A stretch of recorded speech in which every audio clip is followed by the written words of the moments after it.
So, Ryan, thank you so much for joining me on the show today. Introduce yourself to everybody. Hello, my name is Ryan Kelly, and I am a stand-up comedian who has his master's degree in Homeland Security. And that makes no sense to anyone, including myself. but it was while I was working at Disneyland being Spider-Man that they said they'd pay 100% for my master's degree. And so I took them up on it. And now I swing from a different type of web as I fight cybercrime using that degree. Okay, so just that was a lot. So let me just you were Spider-Man and then you were recruited by the government. Is that what I got? Not quite, but I love that. That sounds like a way better version. As I was working at Disneyland, they had something called the Disney Aspire program, where you could get your master's degree 100% paid for free, and I was like, absolutely. So I got my master's degree in Homeland Security. I'd already had my bachelor's in business and in international relations, and the international relations kind of focused on counterterror, and so after that, it made sense to expand on that. And then the fraud, it all came later, but that's how it all started. Man, that is a quite a career path you have had. So that's awesome. Of It's course, been all over the place. Yeah. oh yeah, for sure, for sure. So I follow you on social media. Followed you for a long time. Obviously you do a lot of serious work to help people with scammers, but you're very funny. So how has blended those two things really helped to educate people? Well, thanks. I appreciate it. I always feel like you're just funny on the day. You never know if like you're gonna. There's True. almost no universal funny, but it's interesting. I think that it's helped both educate people, but also, weirdly enough, I've done improv for over 15 years now, and started when I was really young. And that whole improv comedy training, that yes anding and that keeping a story going helps me when I scam the scammers, because it gets me to know how to play with them and know what they're looking for and how to keep them going. And it's all that social engineering that I see when I do stand up, is when you're playing with a crowd, when you're using different tones or different inflections or different verbiage to elicit a response. That's what I can do to these scammers when I make them think that they're getting what they want.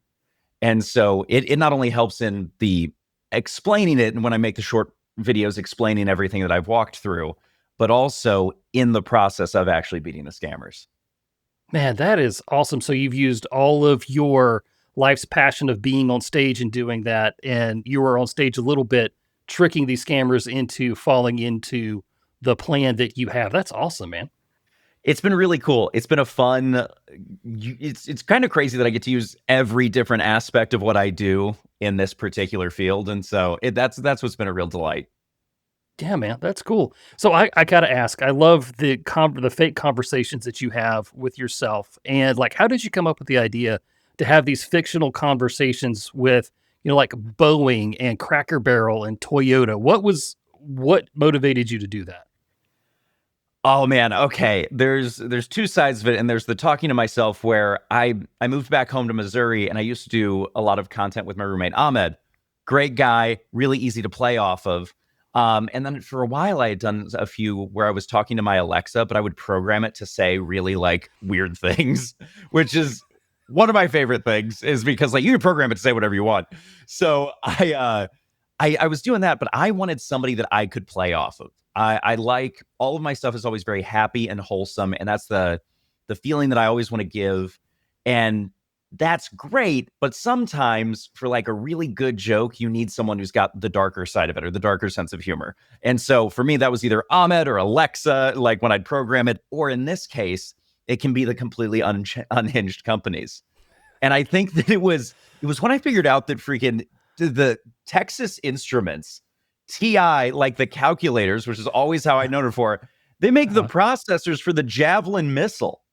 And I was like, what is going on here?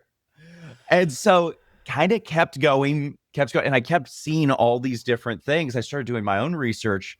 And thankfully, since I've spent way too much time in college, I didn't know how to do research.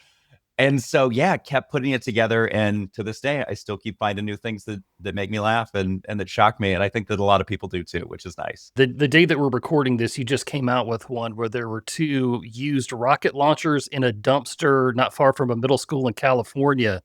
Like, I was just as confused as you are, but you made a great video out of it. Well, thank you. Yeah, it's one of those things where they never in any of the articles mention like had it been fired, had it been fired recently. The joke that I also make in that is that their AT4 rocket launchers, for some reason, Saab makes them. Why does Saab, like the cars I knew from the 90s, make rocket launchers? It's awesome, but it's been so much fun. I've got a couple more queued right now that are a delight. Roblox has been they've been in quite some heat Oh, recently. mm-hmm. Yeah, and so they keep being the gift that keeps on giving. That's always the joke I make about Boeing too, is they are the gift that keeps on giving. Every time am I out of stuff, Boeing has a catastrophe, and it's like, there we go. Yeah, I mean, you keep looking at the news through a funny lens, and you're always going to have something to talk about. So that's really cool. Absolutely, yeah. So you shared a story not long ago where somebody you know, a friend or an acquaintance, was getting scammed by somebody who said they were in the FBI, and you found this person and sent them a picture of their home. And how did you do that? Well, so first off, yes, and of course, we always say that this is purely alleged or hypothetical because I Sure, like sure, of being course. free. So for a lot of these things, it all starts out with some pretty simple stuff. I tend to honeypot these scammers or these people where I end up pretending to be the victim. I'll either take over an account or I will reach out because these guys tend to send out so many a day. They're not Mhm. looking to see if they've actually talked to me or not. So I reach out to them, I send them a link, and that link can do, as I'm sure you know, a lot of different things.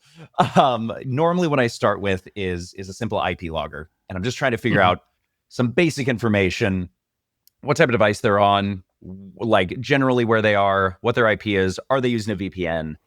And with that one in particular, I found out a couple different details about the device, and I believe on that one, I used to work with a company that does big data, and they Mhm. had 3 trillion data points, and so they were Ooh. like we're going to give you a test for this, have fun, and so that was one of the ones that I used it on, and this thing was crazy because not only did they have all these data points, and all of our devices are leaky to a degree, but this Sure. guy's device was so leaky, and so I could see not only where he was at the time, but it would show me like his past like week. I could tell you this company, it was so crazy. It was ex NSA guys who developed it.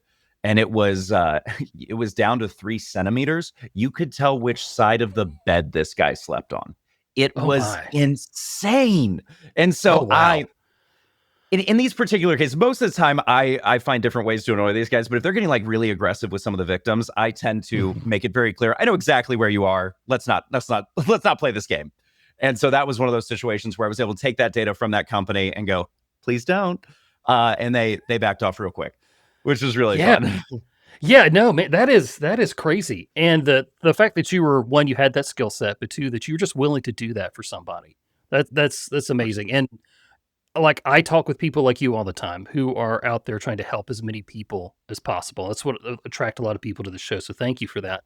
But like, there's a real cool factor to that too. Like, you were grinning the entire time you're telling the story because you're enjoying the hunt, right? Absolutely. And I think that that's the thing is like, well, I mean, I got into all this because I got scammed. I didn't Mm, do a lot of fraud beforehand. I was actually getting ready to move back from Los Angeles to St. Louis, and I had this degree, but I did a lot of like the hard assets and kind of like other things like that.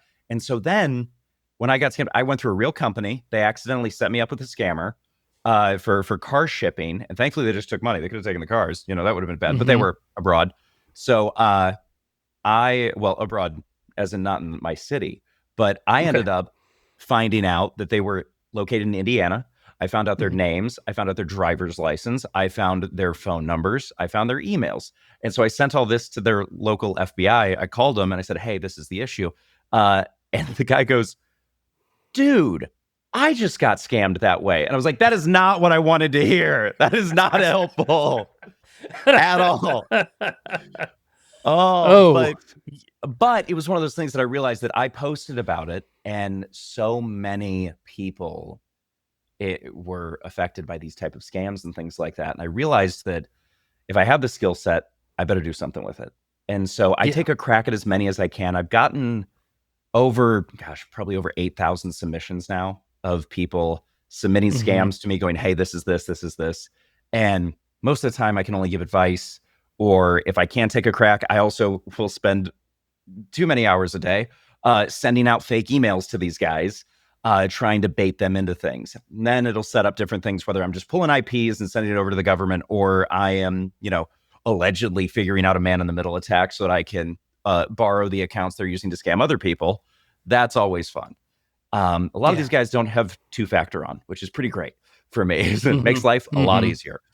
Yeah. Um, but yeah, there's a whole bunch of tools out there that are very fun for this. And essentially, I just take the scammers' techniques and I use it against them. I play the Yeah. law of large numbers and I play their game.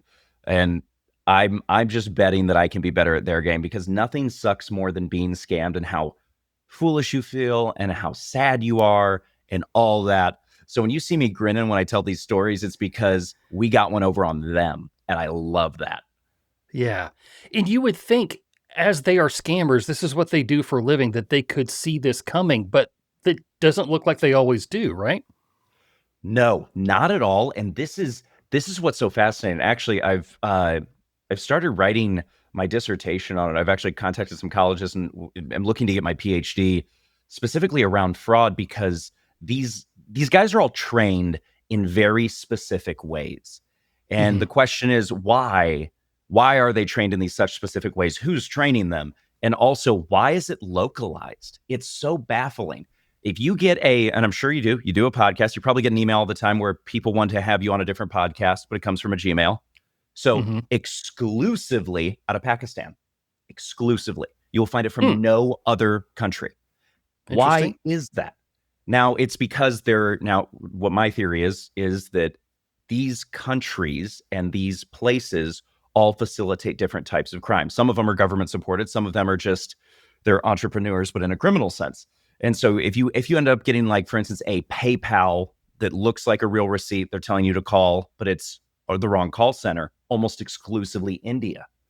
But Hmm. if you get a car shipping scam, I find a ton of them out of the United States. It's so bizarre that Mhm. all of these would localize for something that, since it's through the internet, should be global. Everybody Right. should be trying everything, but they're not, which means that there's got to be a certain type of education around it, or a certain type of, like, training program for scammers, which Mhm. is, I think, is fascinating. So yeah, that is Oh, yeah. that's one of the things that I'm working on right now, is just trying to understand why these guys aren't overarchingly good at it, because, well, they've been trained in only one specific thing. So they don't know necessarily a man in the middle attack, because instead they were trying to get me to send them money for a car shipping scam. They know how to ask for that, but they don't know why they shouldn't click on a link that's going to have something really bad for them. So that's why I think it is. They're too specialized. Yeah, it's interesting. So, yeah, and now I think there's, like, some criminal college out there that's, meeting in, like, some Howard Johnson, conference room where these guys are all sitting around, "This is how you do this and this." This face to face and not it's not online, but that's fascinating, man. Yeah, I think and it's interesting that you say it like that, but I do believe that there are definitely some of those places, in the same way that what I saw when I did counter terror was with terrorists. There are schools for terrorism. There are literal bomb making schools, and that is kind of silly sometimes to picture a whole bunch of people in a classroom being like, "Okay, here's what you do, and you got to make sure Uh-huh. it's real taught." And it's like, but that's real, so it's baffling. Yeah. So yeah, we live in interesting times, you know. Yeah, yeah, we do for sure. So, speaking of which, you talked about data points a little while ago. How important is it for families to use a data removal service like Delete Me to try to minimize their digital footprint? That's funny that you mentioned. I was literally scripting an ad for Delete Me today. And it's because I work with Delete Me and I love their stuff. And granted, I also always say, and I say at the end of the ads, and I really do believe this: use whatever you can. And if you can't afford it, like, you can do it for free. It takes hours and hours and hours, but it is worth it. Getting your data offline is so challenging, Mhm. because and getting something like Delete Me, Incogni, whatever these different, like, platforms are, or doing it yourself, is great because it helps remove a vast majority of it. But some of the issues that you're still going to run into is just we have too many things taking our data. And that's the problem. That's the baseline, is where you have too many places siphoning, and then it goes to too many different places. These data brokers, though, are absolutely profiting off the scamming industry. They are absolutely doing it intentionally, and it is so wrong. And it's just one of those things that bothers me. And not only that, it clearly gets disseminated to governments. It gets disseminated to like bad actors. There's so many things about it. So yeah, it's just data points. I definitely recommend having a service. I have one. I tell all of my friends that are content creators specifically to have one, because I've seen way too many people that reach out to me. I feel like I'm the content creators tech support now, because I will randomly get texts from friends all the time. So they're like, Ryan, this happened. What's going on? I'm like, okay, let's walk through this. But yeah, where people know where they live, they get their phone numbers, they get their emails, like, and it's just strange. And because of the parasocial relationship that we built online, it can get a little scary and dangerous. Now, most of the time, the people that we meet, for instance, like my audience tends to be the sweetest people that I have ever met in my life. I always know I'm going to run into somebody that recognizes me when I go into a bakery. My people are bakery people, and I love that. That's so awesome. That is great, man. Bakery people. Yeah. I could use some bakery people watching me. Yeah, that's cool. Yeah, I usually I get side eye from police officers. That's who I get it from, and it's like, no, wait, you've seen me. You have not arrested me. You've seen me online. I still do help with training videos locally where I live, and it's like, no, that's not where you've not arrested me. I'm a good person. You know me for good reasons. Yeah, right. Not bad reasons. Exactly. I look familiar for good reasons, because most police officers recognize people for bad reasons. For bad reasons all the time. Yeah. Yeah. So, when all of your work with scams, what's like the big red flag that you see that you just wish everybody else saw? Ooh. It's interesting that you say that. I think that if there was one that I think would cut down a lot on things, it would be checking just simply the source of where it came from. Whether that be the email address, like, hey, if you're getting asked to be on a podcast and it's coming from Gmail, no, you are not. Like, that is like, especially if it's like these high-end things, like I've had Katie Couric and Nikki Glaser and all these things reach out, and it's like, no, that's not real. But also in the same vein, checking every email that you have that a phone number comes through, do not click on it. Like, especially if you're on your phone, do not immediately call that number. Google that number, make sure it's the right number, because that's how they get you all the time. So it's really just checking your baseline, I think, would be the way that I'd phrase it. Yeah. And does that kind of make sense on what you're seeing too? Is it just, I feel like that's where a lot of fraud could be stopped, is in that moment. Right. A lot of people, like, scammers like to use panic, and they like to inflict fear. And it's like, oh, here's this big thing you got to be scared of, but now here's the solution. And you're like, oh, well, now I have the solution. And then you're so much more willing to go with what they're telling you to do. Call this number, click this link, that sort of thing. I tell a lot of people, like, I had a family member, unfortunately, they saw something legitimately on their bank statement, didn't know what it was, wanted to call the bank. And instead of using the number on the back of their card, they Googled it. And they saw an ad on Google Ads, and I could see you reacting to it. Like, obviously in that point it was a scam, and they're talking with somebody who'd never even tried to fish for them. He just came right to them through that Google ad, already thinking that there's a problem halfway through the process, which, if you take a look at it from the scammer's point of view, is kind of smart. Oh, that's the frustrating thing about this is you're totally right. And we don't want to give them credit for it, because but man, there are some sophisticated scams out there that are, can you imagine, like, they ran through a whole SEO to target that person who for this type of issue. And they literally just set it up. They ran a perfect marketing campaign for it. It's so sad sometimes too, because it's like, guys, you could make so much money doing legitimate business, and you would never have to worry about it. But yeah, it's the ways that people find different ways to get around scamming. And I totally agree with you. Panic and fear is always what sets in. I also, just thinking about it, if there was anything that I could just make shut off today, it would be it'd be fraud on dating apps, because I Oh get yeah. 4 to 8 sextortion cases a day. And Mm, it's devastating, because it's like, yeah. first off, like, these kids are so nervous. They tend to be younger, Hmm. men and women, predominantly men, obviously.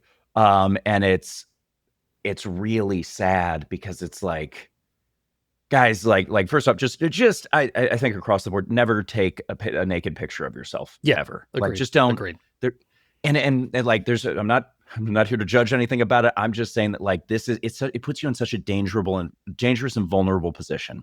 And I just Hmm. see so much of it. And unfortunately, for a lot of these cases, I have yet to come up with a great solution on how to fix it. From Hmm. my point of view, from hacking back, especially when I have a lot of people that reach out to me that are minors. Why can't go break into this guy's phone? You know what I mean? Right. Because Right. because if that can't exist anywhere near my devices or computers, I refuse to even, like, bring that anywhere close. And so it's like, I can tell you to go to fill out the FBI's IC3 form. I can tell you that NCMEC can take down, like, has a Hmm. takedown service, the National Center for Missing and Exploited Children.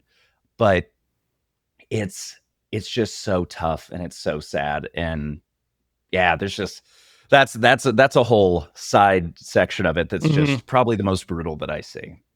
Yeah, no, and I think you make a very good point. Just don't take a picture that you're gonna feel embarrassed about later, that's gonna cause you some discomfort, could cause you to quit your job or think bad thoughts about yourself or taking action against yourself, that sort of stuff.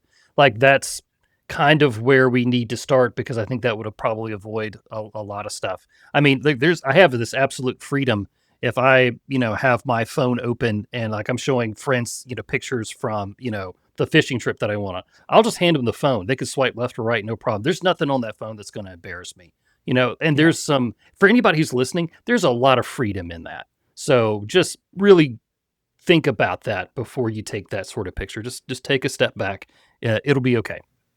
Yeah, I think that's the thing, is like, first off, if you think that this is a real person that, like, likes you, Oh, they're gonna sure. be okay with it. Like, it's Yeah. gonna be okay. Yeah. Like, there's Yeah. Mhm. I also think that, yeah, that there is a lot of freedom in that. I'm the same way. Honestly, what's embarrassing is, if you do get on my phone, the only reason that I'll be embarrassed is that you will slide through and you'll be like, why is he screenshotting so much company info? Like, why is it so much of this? Why does it look like JSTOR exploded on my phone? That's not helpful. Oh, Um, man. I'm taking screenshots of different companies' cookie policies. That's the one that I'm always looking at. That's like, "Oh, how yep. did they do that?" And I know we just absolutely lost our audience here. But, yeah, that's what the screenshots on my phone are from. No, I love it. The policies are so interesting because they're so. And obviously, we're just digging deeper into losing the audience at this point. But man, the things that you find in terms and conditions are absolutely insane. And even as a comedian, like, when I was being asked to sign some contracts at some points, I didn't Mhm. sign it because it was ridiculous. But they were trying to get access to my content, and like, essentially my rights to my work in Mhm. perpetuity. And I kid you not, this is the verbiage in the contract, throughout all of Earth and across the universe. I'm not even kidding. That was a real thing in a contract from a real agency that blew my mind. I was like, "Are you kidding?" It's just it's Right. insane.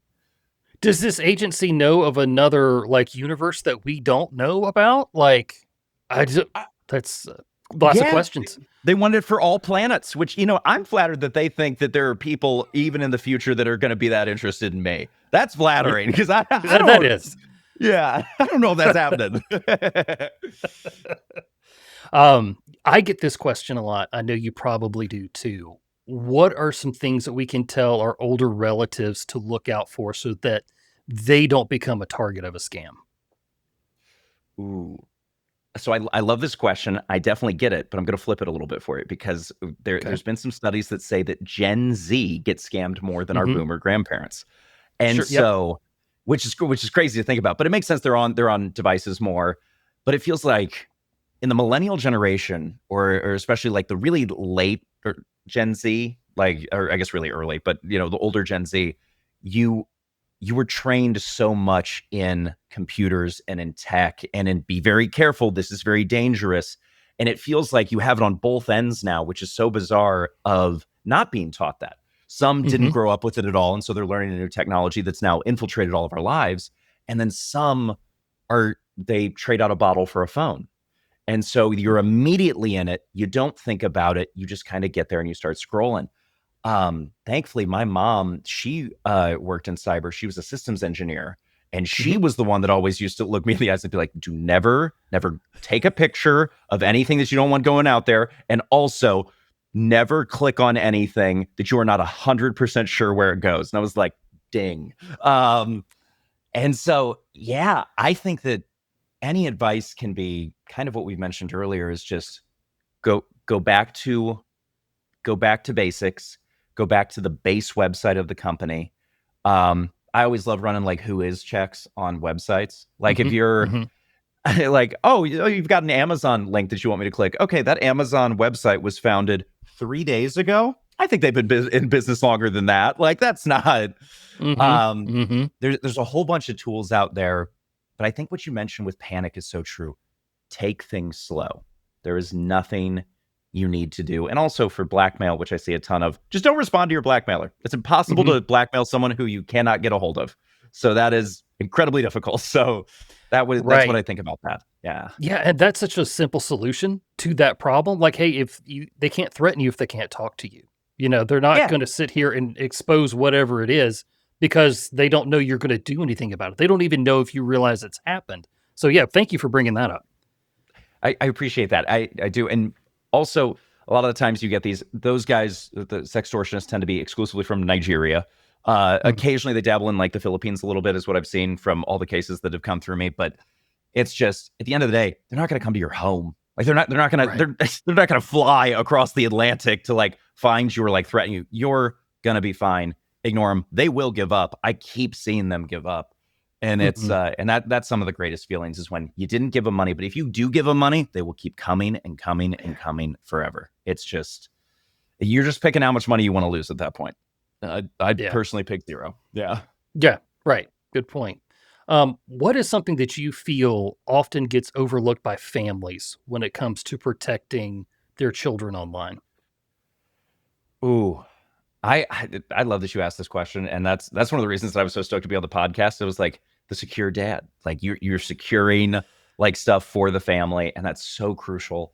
I think that man, sometimes we it's so easy to give kids devices now, and I'm Mhm. not a parent. I don't know, but I can't say I've experienced that, and I'm sure there are times where you're just like, oh my gosh, they're driving me crazy. Take an iPad and go sit over there. Sure. Yeah. Like I understand how that's got to be so easy, but like child resources, child locks, things like that are there for a reason.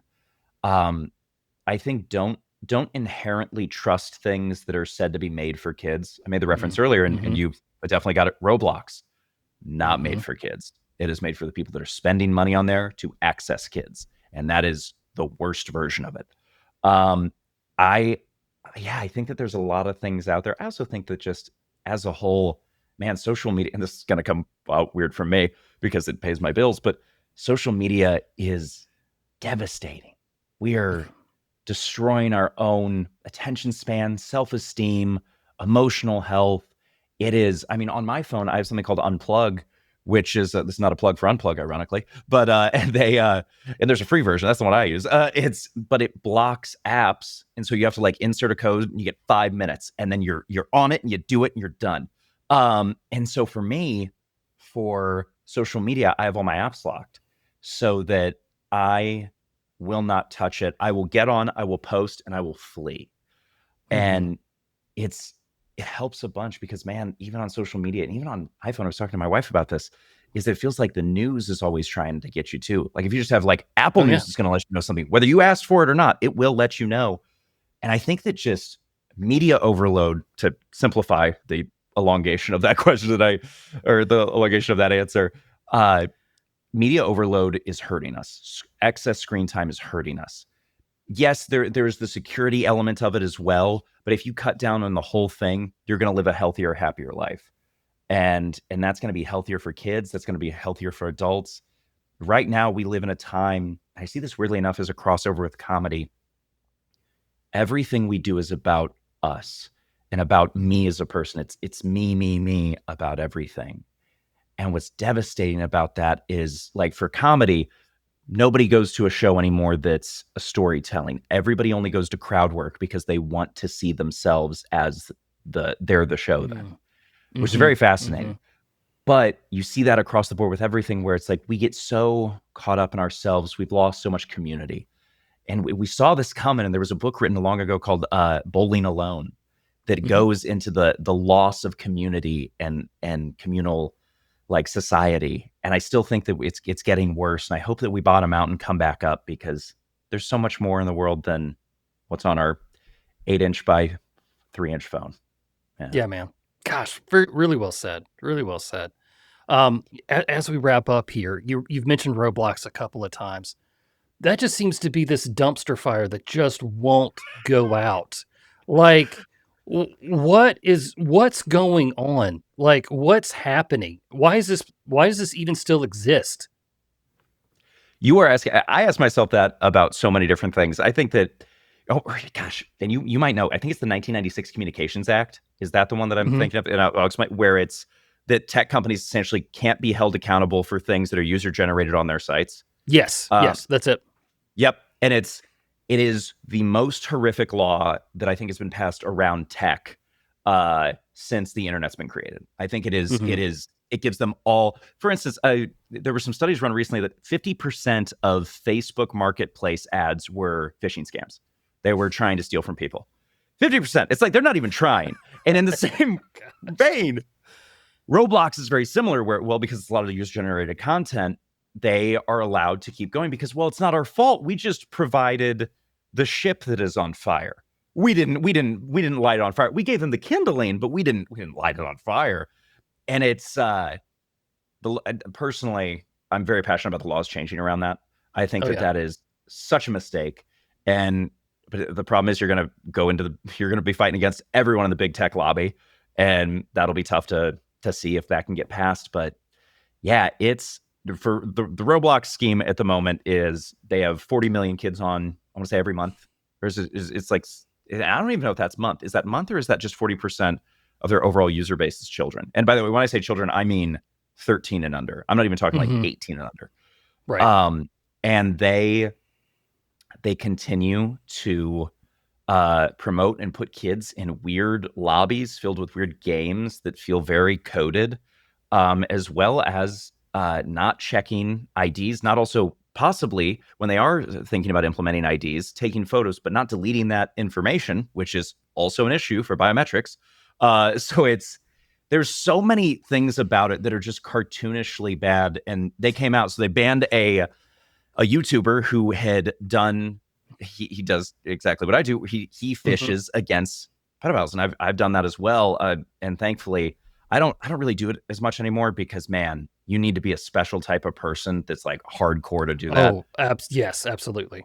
And I'm so thankful for all of the cops, all of the people that like do that work, because man, I am not built for it. It is just, it just breaks me. But he was doing that. God bless him. He had caught like 8 of them, and then they banned his account. And then they doubled down on it by saying, well, he was essentially using the same techniques that these guys use. And it's like, whoa. Why aren't you banning them then? Like, that's, yeah. I think I made the joke in the video of like, so you were mad at the guy who pretends to be a kid to get to the adults, but you weren't mad at the adults that pretend to be a kid that gets to the kids. Well, yeah. So it continues. I think there's multiple states suing them right now. I'll be interested to see if we can ever get, some sort of either, and I don't get me wrong, I'm not trying to like overly legislate everything, but it feels like we've definitely given way too much leniency to these people that are not even trying and do not have, not even our best interest, but they truly have our worst interest at heart. And that's pretty intense. Yeah. It is. Well, Ryan, I've enjoyed talking to you today, and I feel like we're kind of ending things on a bad note. So I want to ask you a fun question here. What's it like to be a Stormtrooper at Disneyland? Oh, that is a much better one. I love that. Yeah. I have a feeling that when you talk cyber, especially security, you got to have those happy questions at the end to keep it. It's like, oh yeah, absolutely. Yeah. It's so much fun. So some of the coolest things, I will say, the armor does not feel comfortable. I also have scoliosis, so I'm not built for this. But the armor's weird, a little pinchy, but you have some of the coolest moments. The coolest moment I will ever remember as a stormtrooper is there's this little girl, probably 3 years old. There's a video of it on TikTok. You may have seen it. She's dressed like Kylo Ren.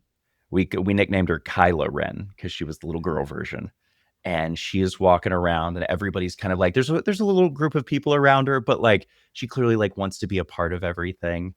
And so you see in the video, and it's me, put my hand down and hold it out to her, and she takes, because her hands are tiny, she only takes like my finger, and we just go walking off into the park, and we're showing her different things, and it was so sweet. And to be able to create those magical moments, that was the coolest part about Disney and working there. Was just, it wasn't the company, it was being able to, for brief moments, to see kids really have that moment. That's really cool. Very cool. And I have seen that video. That is crazy to know that that is you.